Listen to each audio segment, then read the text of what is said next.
Bonjour, bonsoir, très chers compatriotes camerounaises et camerounais. Je reviens vers vous pour évoquer des thèmes très importants. Donc, il s'agit de la définition même de la résistance. C'est quoi la résistance? Qu'est-ce que c'est qu'une résistance pour libérer un pays? Au-delà de cela, nous allons répondre à la question suivante. Pourquoi est-ce que le MNC doit être financé massivement par le peuple camerounais, je dis chaque mois? Et nous allons terminer cette mini-allocution avec...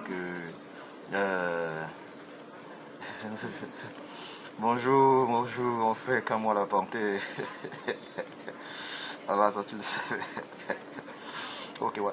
Donc je disais tantôt, nous allons terminer cette mini-allocution avec mon point de vue ou bien ma proposition relative à la réforme consensuelle et effective du système électoral du Cameroun. Donc, c'est quoi la résistance? Il faut le dire clairement. La résistance, c'est pas la course de vitesse. Ça veut dire, ce n'est pas accélérer et arriver en premier. Parce que la course de vitesse, c'est juste quelques mètres. La résistance, on ne sait pas combien de temps elle peut mettre. Une résistance, on ne sait pas combien de temps elle peut mettre. Une résistance peut mettre 1 an, 2 ans, 3 ans, 5 ans, 10 ans, 20 ans même. Voyez-vous, c'est ça la résistance. La résistance n'a donc pas pour but de détruire les résistants, c'est-à-dire les détruire particulièrement financièrement. La résistance n'a pas pour but de détruire financièrement les résistants. Ce n'est pas ça le but d'une résistance. La résistance a pour but de détruire le système qui détruit un pays.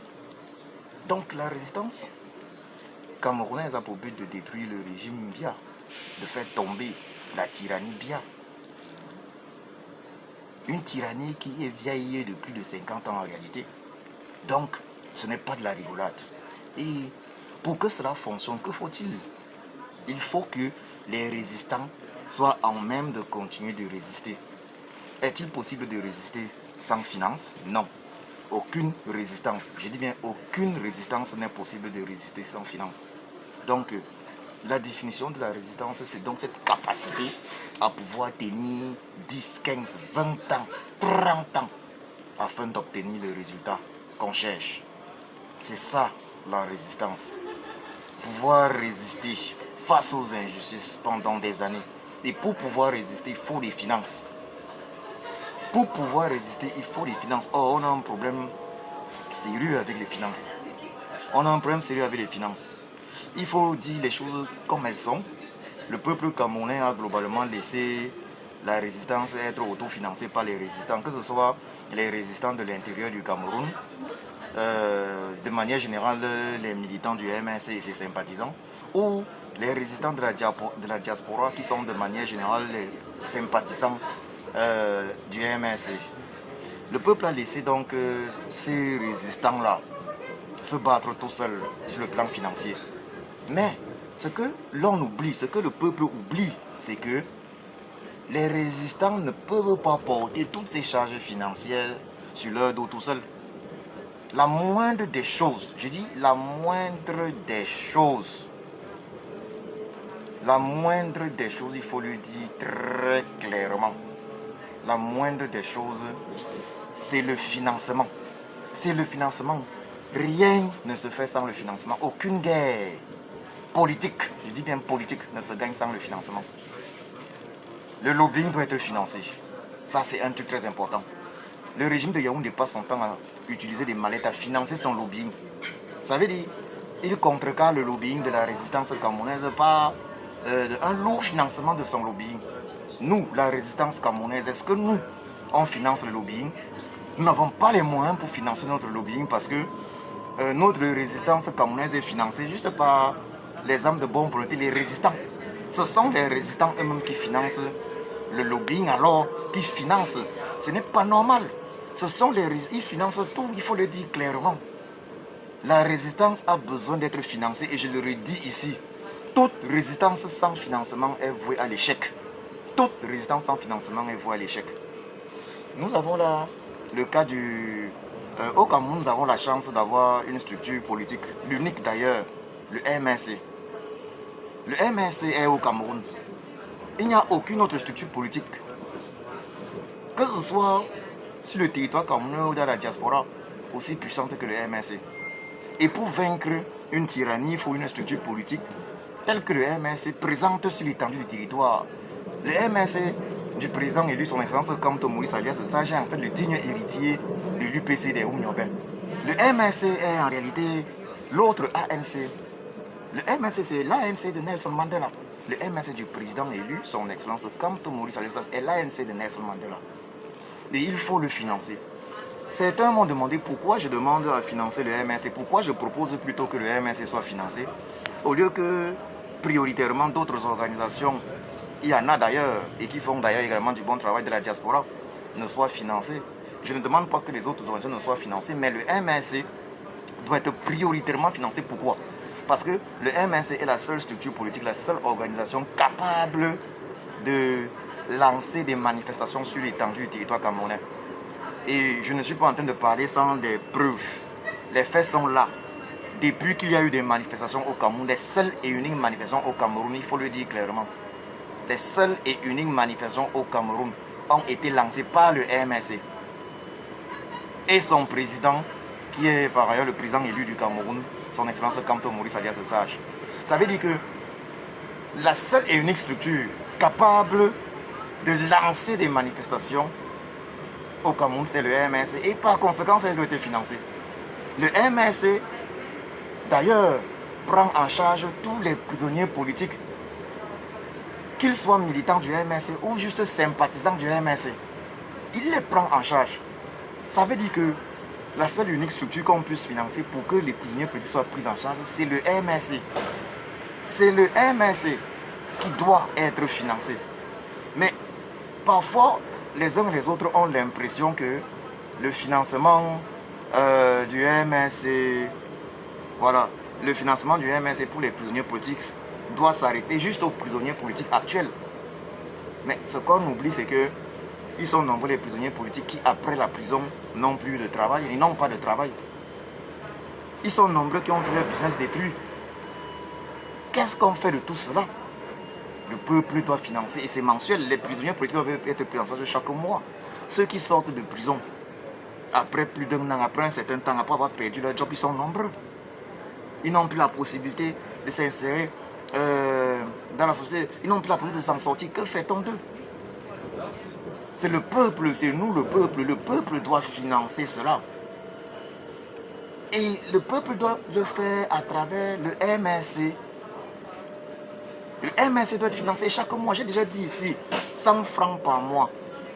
100 francs CFA par mois par Camerounais de l'intérieur du Cameroun. 1 million de Camerounais qui donnent 100 francs CFA par mois, cela est l'équivalent de 100 millions de francs CFA par mois. Je précise même par mois parce que le parti doit fonctionner. Il faut que les Camerounais s'interrogent. Vous pensez que si le MNC, si nous ne finançons pas le MNC, nous Camerounais ne finançons pas le MNC, nous ne lui donnons pas cette force financière, posons-nous la question de savoir, est-ce que les Camerounais seront encore motivés de se lever quand le MNC va appeler aux manifestations et aller marcher? Il faut qu'on soit capable de prendre en charge les prisonniers politiques sans que ce ne soit compliqué. Il faut que cela aille de soi, prisonniers politiques qui soient militants ou sympathisants du MNC. Il faut que le peuple joue son rôle, prenne ses responsabilités en main parce que un peuple qui n'est pas capable, ça veut dire, ça c'est la moindre des choses, c'est le minimum. J'ai parlé là de 100 francs CFA par mois. Un peuple qui n'est pas capable de jouer son rôle à ce niveau-là, c'est un peuple perdu. Le MNC doit être financé par le peuple. Parce que c'est lui qui est l'unique structure. C'est lui qui appelle aux manifestations. Il doit être financé. Les manifestants qui font le plus peur au régime. Si on veut faire tomber le régime de Yaoundé en descendant dans les rues, manifester, demander ce départ, il faut financer le MNC. C'est le seul parti politique qui a des hommes intègres et des hommes courageux qui demandent clairement le départ du régime Biya.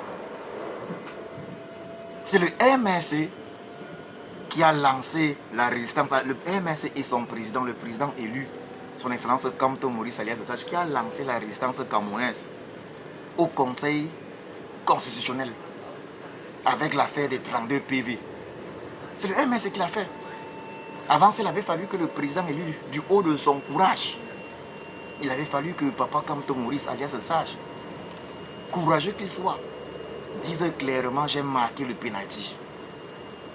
C'est le MSC qui doit te financer au préalable. Ça veut dire, lorsqu'on parle de financer la résidence, d'abord le MSC, il y a d'autres structures qui doivent être financées, évidemment.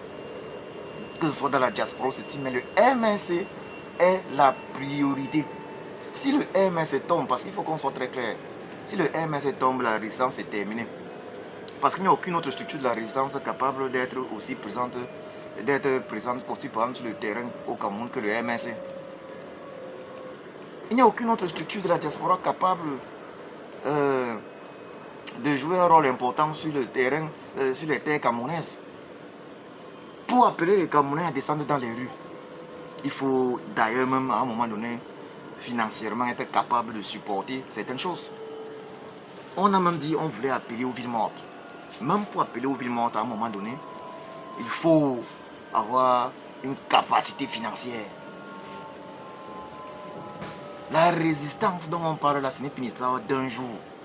Si on doit laisser tout entre les mains de quelques résistants, si on doit laisser le financement de la résistance entre les mains de Papa Kamto et de quelques autres collaborateurs, de quelques résistants, mais ne soyons pas surpris que la résistance s'achève, que la résistance tombe.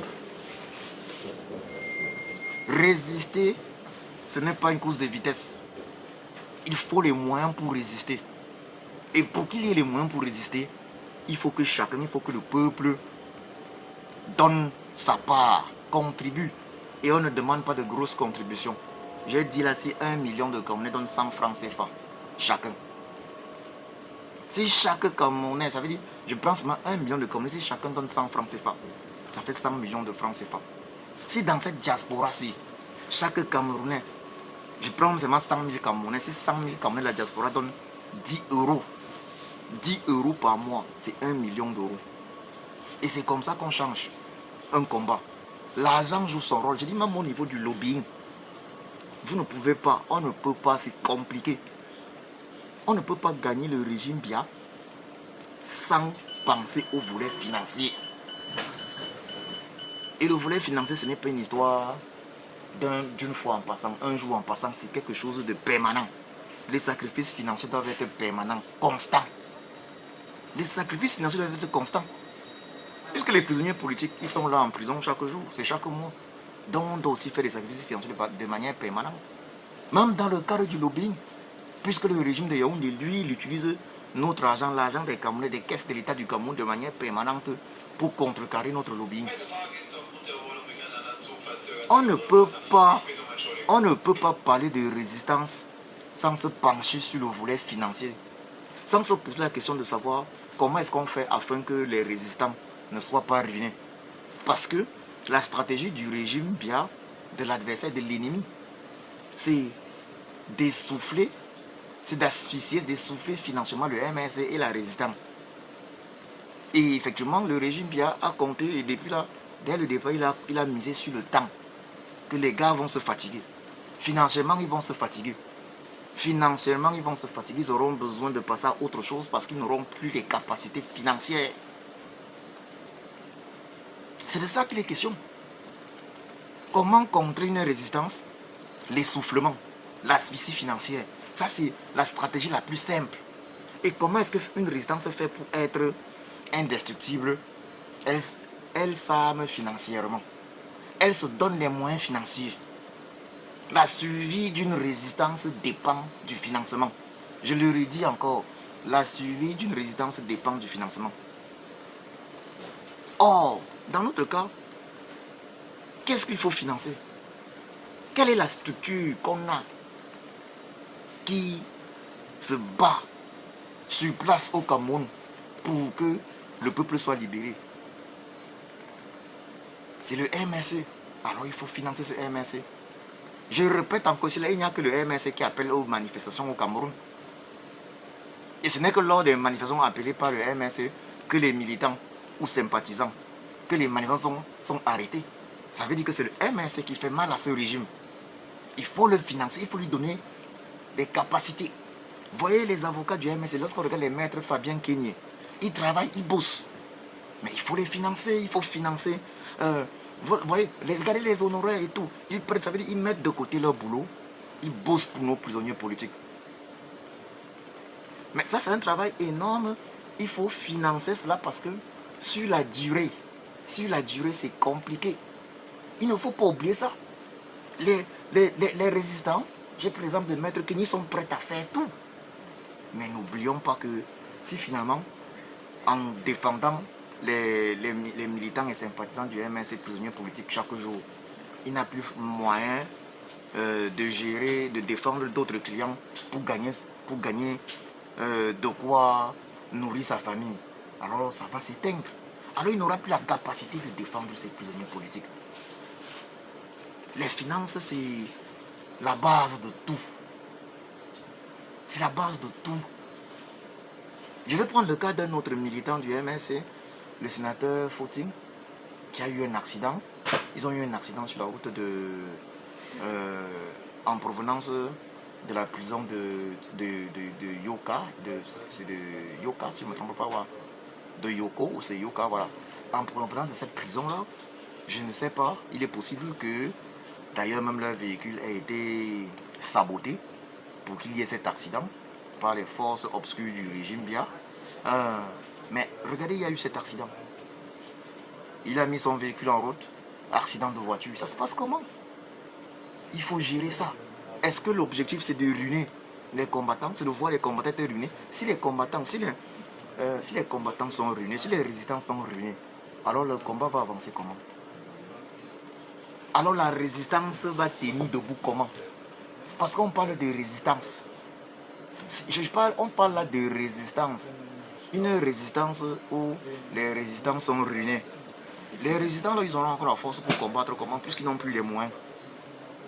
Est-ce que nous, on veut faire de nos résistants des mendiants? Nos résistants doivent-ils devenir des mendiants par la suite? C'est à nous de nous poser les questions. Quel est notre objectif? Que voulons-nous? Si on veut faire tomber le régime, bien alors il faut que on milite pour le financement de la résistance. D'abord, le financement du MS, comme je l'ai toujours dit. Et c'est vrai, il y a d'autres organisations dans cette résistance, dans la diaspora, qui méritent d'être financées également. Mais le financement du MS doit être la priorité parce que c'est la base de tout. Sans le MS, il n'y a pas de résistance. On a vu là, on l'appelle comment? On a vu là, maître Miss Awassou Mispa, Barista Awassou Mispa, remercier les donateurs. On voit comment les membres du MSC se battent. Il y a des donateurs, mais remercier les donateurs du MSC, les dons relatifs à l'aide des prisonniers politiques. C'est une bonne chose, mais il faut qu'on fasse plus. Il faut que les prisonniers politiques soient pris plus facilement en charge. Et de façon automatique. Il faut que leurs familles soient prises en charge. Il faut également qu'il y ait un suivi après la prison. Parce qu'il y a même des problèmes de santé. Qui prend en charge leurs problèmes de santé après la prison? Qui prend en charge leurs problèmes de santé après la prison? Parmi les prisonniers politiques, ils sont nombreux qui ne travaillent plus. C'est géré comment? Peuple camerounais, réveille-toi. Réveille-toi, peuple camerounais, il faut financer la résistance. Et financer la résistance commence par financer le MSC. Je dis encore 1 million de Camerounais qui financent 100 francs CFA par mois le MSC. C'est 100 millions de francs CFA. Donc au-delà du financement du MSC dont je viens de vous parler, je vais terminer en parlant de ma proposition relative à la réforme consensuelle et effective du système électoral. Réforme tant demandée par le président élu du Cameroun, son excellence comme Moïse Ayaz de Sage, le MSC, et déjà avec également les Madame Joya, l'UDC et d'autres partis politiques. Voilà. Donc ma proposition elle est simple pour tous ceux qui sont dans la diaspora. Je leur dis, je commence par là. La diaspora. Si on veut parler de réforme constitutionnelle du système électoral, j'ai dit il faut d'abord la double nationalité pour tous. Double nationalité pour tous parce que il est inadmissible qu'un Camerounais soit dépossédé de sa nationalité juste parce qu'il a eu accès à une autre nationalité dans un pays où il réside. Ça veut dire que la double nationalité doit être automatique afin que tous les Camerounais de la diaspora puissent accomplir leur devoir qui est de voter. Voilà. L'un des points principaux, et je dirais même l'un des points